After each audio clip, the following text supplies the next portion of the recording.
Welcome back, everyone. The next time you hear a politician say they're creating green jobs, just remember this. Do garbage men have green jobs? Yes. Does the teenage kid who works full-time at a used record shop count? Yes. Wouldn't an oil lobbyist count as having a green job if they are engaged in advocacy related to environmental issues? Yes. And that admission makes the number of green jobs created look even worse when you realize that's the category. Here to react, Tennessee Congressman Scott DesJarlais. Congressman, welcome. Were you surprised by those answers? Yes, a little bit. It seems harder and harder to categorize what exactly a green job is. I mean, with that, I'm still trying to figure it out.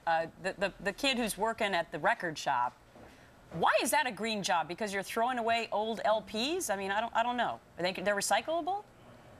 Right, I guess if you're a plumber, it's a green job. If you move porta potties, it's a green job. If you drive an electric bus, it's a green job. So it's just a myriad of things that become very confusing and hard to count. So when the Department of Labor comes up with statistics like they did in 2010 and say there were 3 million green jobs created, not only do we have to wonder where those jobs came from, we have to wonder what the criteria is. Do you not trust those numbers?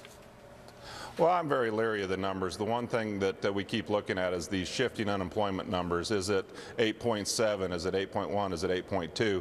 And really, the American people are really looking hard at these numbers because you can't look at a poll that doesn't say the number one thing on voters' mind is jobs in the economy. So at the very least, the American people deserve the facts when it comes to the actual job numbers. Job creators look at these numbers in making their investments, and clearly it seems like there seems to be discrepancies on what the numbers actually are. And most importantly, coming up in November, voters look at the unemployment number to decide which name they tick off, either Romney or Obama. So this green job discussion that you're having is really just the tip of the iceberg, right? I mean, what you're really concerned about is how these numbers have come out in the last couple of months, the unemployment numbers, and then they look pretty good.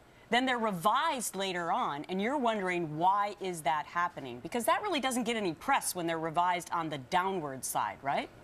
That's right, Gretchen. And, really, if you want to look at employment, why don't we look at the employment rate?